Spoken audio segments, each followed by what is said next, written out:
తెలంగాణ సంస్కృతి సాంప్రదాయాలు ప్రతిబింబించేలా బోనాల ఉత్సవాలు జరుగుతున్నాయన్నారు మంత్రి పొన్నం ప్రభాకర్.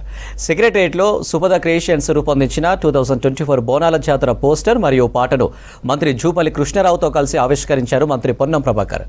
ఆ తర్వాత స్క్రీన్ ద్వారా పాటను వీక్షించి సాంగ్ను రూపొందించిన సుపద క్రియేషన్స్ బృందాన్ని అభినందించారు మంత్రులు. ఈ సాంగ్కు ఎంఎం శ్రీలేఖ సంగీతం అందించగా తంగెల శ్రీదేవి పాటను రచించారు. పాటకు సహకరించిన వివిధ రంగాల కళాకారులను ఘనంగా సత్కరించారు మంత్రులు జూపల్లి, పొన్నం.